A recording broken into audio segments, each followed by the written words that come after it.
ingin kukatakan sesuatu. Bab 471. Apa boleh? Yoga bertanya lagi. Maureen memberi Susi wewenang penuh untuk berurusan dengan Yoga. Meskipun Susi membenci Yoga, dia tidak boleh asal-asalan.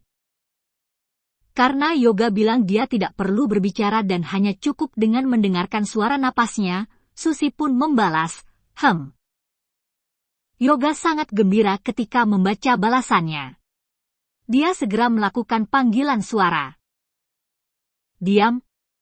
Mulai dari detik pertama panggilan tersambung, keduanya begitu diam. Yoga bertanya dengan lembut, Maureen, apa Kak Sean tidur di sebelahmu?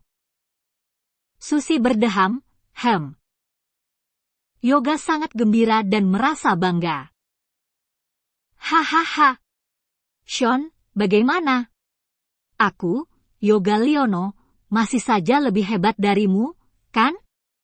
Istrimu diam-diam menghubungiku setelah kamu tertidur, seperti saat Gianna datang ke rumah sakit untuk berkencan denganku. Memangnya kenapa kalau kamu mematahkan jariku? Memangnya kenapa kalau kamu membuatku mandul? Dalam hal mempermainkan wanita, kamu selamanya tidak akan bisa mengalahkanku. Setiap istrimu, semuanya pasti akan aku rebut. Hahaha. Yoga merasa sangat senang. Dia mengira Maureen benar-benar menjawab telepon di sebelah Sean. Jika benar begini, Maureen yang sudah selarut ini mau menjawab telepon Yoga, berarti memiliki kesan yang baik tentang Yoga. Yoga melanjutkan, Maureen, kamu sangat cantik. Kamu wanita paling cantik yang pernah aku temui seumur hidupku. Sejujurnya, seumur hidup aku tidak pernah merasa rendah diri, tapi setelah bertemu denganmu, aku jadi merasa rendah diri. Sementara ketika menghadapi pengakuan Yoga, Susi tidak menanggapi karena takut ketahuan. Yoga berkata dengan lembut, Maureen, aku tahu kamu masih menyukai Sean, tapi Kak Sean adalah orang yang memiliki harga diri yang tinggi. Sekarang dia buta, jadi mana mungkin dia tega menjadi batu sandungan bagimu?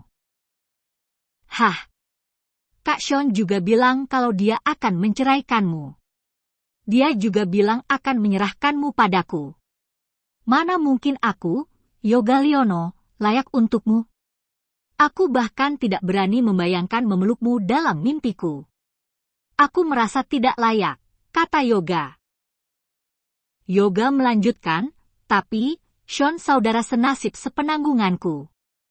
Karena dia sudah menyerahkanmu padaku, mana mungkin aku mengecewakannya? Maureen, jika kamu bisa memberiku kesempatan, aku, Yoga Leono, berjanji hanya akan mencintaimu seumur hidupku. Aku akan menjadikanmu wanita paling bahagia di dunia. Yoga menyatakan berbagai pengakuan emosional, tapi masih saja tidak mendapatkan tanggapan dari pihak lawan. Namun, meskipun Maureen tidak mengatakan bahwa dirinya bersedia, dia juga tidak menolak. Bagi wanita, tidak berbicara selalu dianggap tandanya setuju. Yoga sangat gembira. Maureen, aku tahu Kak Sean tepat di sebelahmu, jadi kamu merasa terlalu tidak enak jika mengatakannya. Ditambah lagi kalian belum bercerai.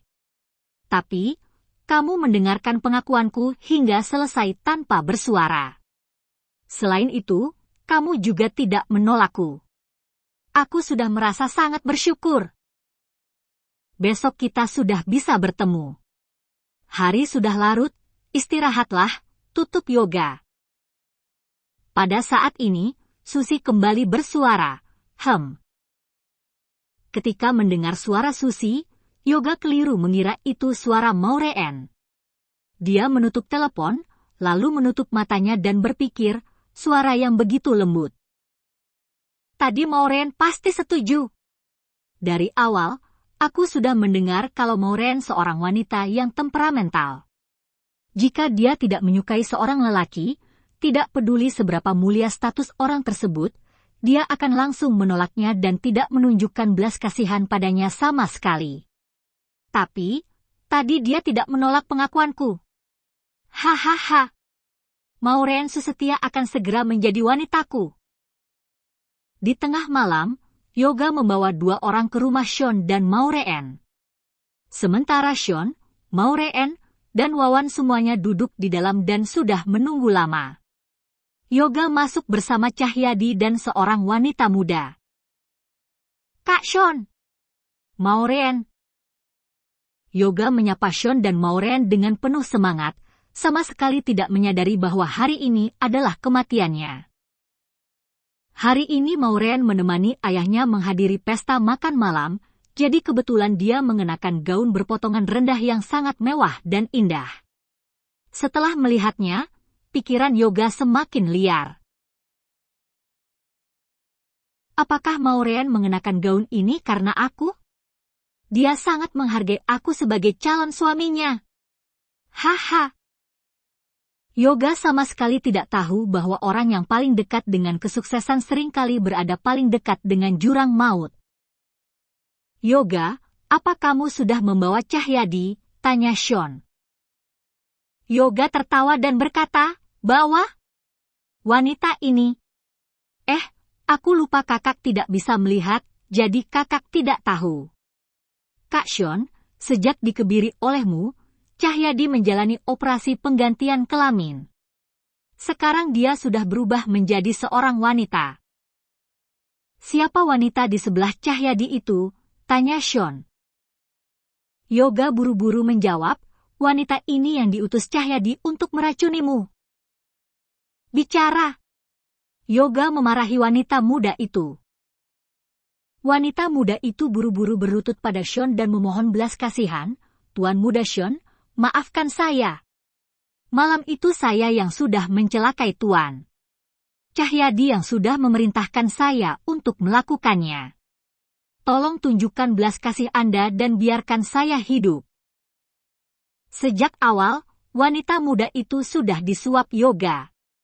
Bahkan jika dia diminta untuk mati di sini hari ini, dia juga bersedia.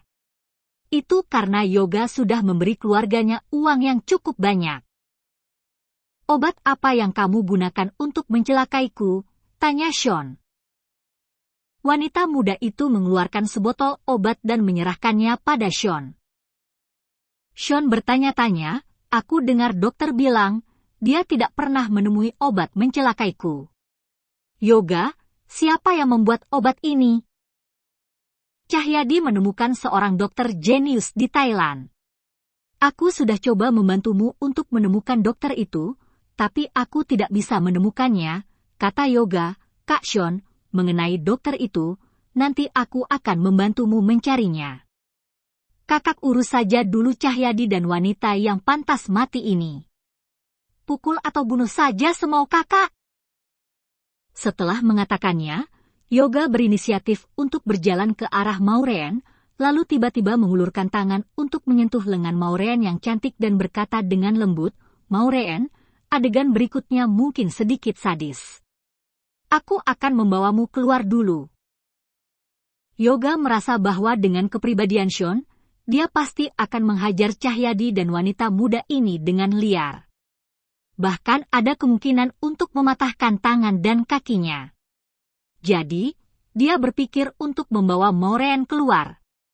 Tapi, siapa yang tahu? Plak! Maureen menampar wajah Yoga dan membentak, aku istri Sean. Apa pantas kamu menyentuhku? Selain itu, apa kamu pantas memanggil namaku? Pada saat ini, Maureen sudah tahu Yoga adalah orang yang mencelakai Sean, jadi dia tidak lagi segan. Sementara, Yoga memegangi wajahnya dengan kebingungan. Maureen, kemarin malam kita bahkan mengobrol dengan baik. Kenapa hari ini kamu?